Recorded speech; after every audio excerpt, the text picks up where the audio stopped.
Soy Rafik Abuali Said, transmitiendo en www.radiodf.net. El teléfono en el estudio es 5709-2098 y mi correo electrónico es rafikabuali@hotmail.com. En el segmento anterior hablamos de cómo fue donada una casa para las mujeres dementes.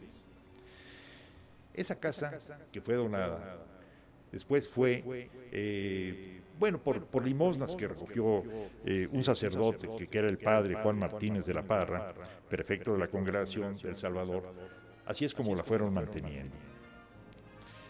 En esa casa se dirigió la mesa de la congregación en 1699, pidiéndoles censo para construir y una merced de agua por tratarse de un hospital, lo cual se concedió después de largos trámites como informes del ayuntamiento, tasación de los valadores, etc. Mas el caso fue que en el año 1700 se pudieron ir ahí a la nueva casa no terminada del todo, que fue designada como Hospital del Divino Salvador y que vulgarmente se llamó el edificio de la Canoa.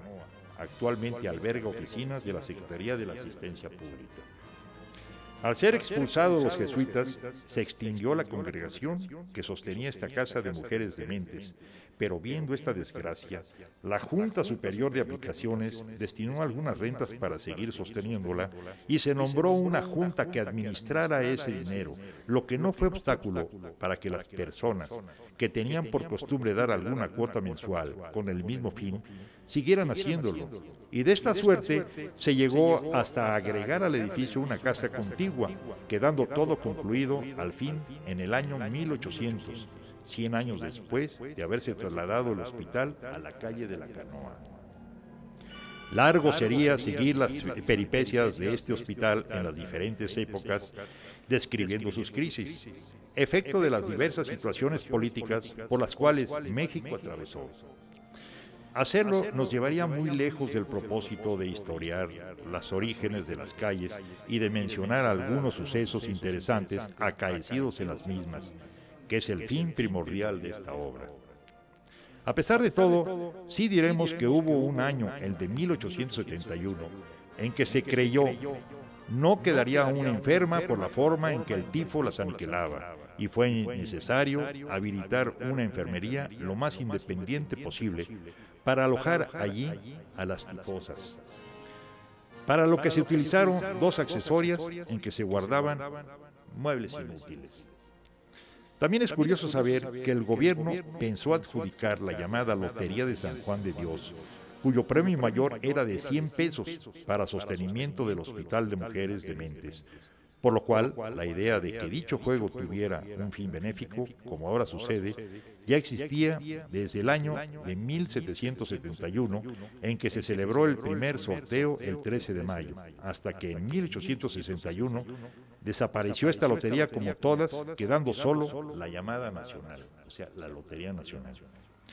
Cuando se establecieron en México las Hermanas de la Caridad, estas se encargaron del hospital a que nos venimos refiriendo, lo cual solo duró hasta la promulgación de las leyes de reforma, en que el gobierno, sin pensar en la suerte que correrían las infelices dementes, concedió las casas en que se albergaban las locas a los alemanes, pues como existiera el ejército público.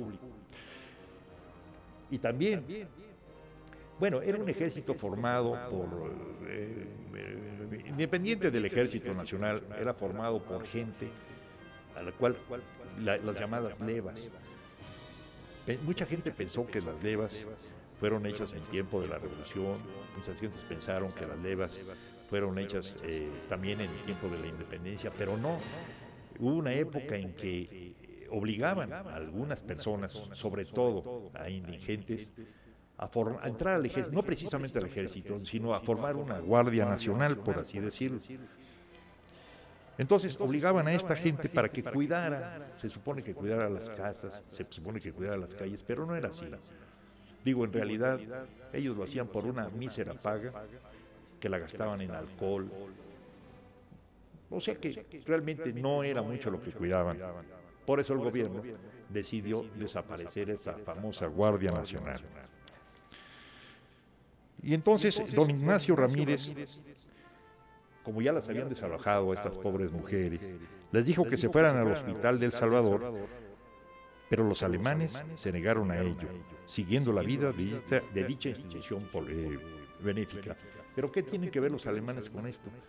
Pues fue que el gobierno de Juárez les donó estas casas. ¿Para qué? Para tener una buena relación con el gobierno alemán, sin importar que a estas mujeres las dejaran en la calle. En tiempos del presidente Juárez se pensó en que el edificio de la Canoa, como se llamaba este hospital vulgarmente, como dije anteriormente, fuera desocupada por las dementes, siendo estas trasladadas a la Villa de Guadalupe, al convento de las Capuchinas, que estaba vacío. Pero ese traslado realmente no lo hizo el gobierno, lo hizo el clero, compadeciéndose de estas pobres mujeres, que algunas de ellas andaban vagando en la calle casi desnudas. Personas de gran posición y de valía se acercaron al presidente haciéndole ver los inconvenientes que existían para ese traslado, y el primer magistrado de la nación accedió a la orden que había dado, pero eso lo hizo ya por la presión que había, la presión popular. La Sociedad Familiar de Medicina y el Consejo Superior de Salubridad emitieron su informe sobre esta cuestión en lo referente a 3 puntos principales. Primero, en lo que se relacionaba con que, aun haciendo grandes mejoras al referido convento, siempre carecería de las condiciones necesarias para una casa de orates. En el segundo, hacían ver que si bien el edificio de la Canoa también carecía de las verdaderas condiciones, tenía más que el otro edificio y con un gasto mucho menor podría tener todas cuantas se requerían para el objeto por el que se había fundado. Y en la tercera, afrontaban la cuestión diciendo que si se quería hacer un manicomio que reuniera todos los requisitos necesarios, debía sacarse de planta del edificio, eligiendo un sitio en pleno campo, tal como había entre los pueblos de Mixcoac y San Ángel. No hay que olvidar que en aquella época Mixcoac era un pueblo alejado de lo que era la Ciudad de México, que era el primer cuadro, o lo que ahora se conoce con el centro histórico. Y San Ángel, pues era un lugar que en realidad tenía unas residencias de descanso para algunos de los millonarios de la Ciudad de México y que la consideraban la zona azul. ¿Por qué? Porque la mayoría de los que vivían ahí se suponía que era sangre, es decir, gente de sangre azul. Así se consideraba en aquella época, con títulos nobiliarios, ahí residían, bueno, hasta que en México se prohibieron los títulos nobiliarios. Pero San Ángel, que fue creciendo la Ciudad de México y quedó dentro de lo que ahora conocemos a San Ángel como una colonia de la Ciudad de México, pero en una época fue un pueblo, lo mismo que Mixcoac y lo mismo que Tacubaya. Vamos a un corte. Soy Rafik Awali Said, transmitiendo en www.radiodf.net. El teléfono en el estudio es 5709-2098 y mi correo electrónico es rafikawali@hotmail.com.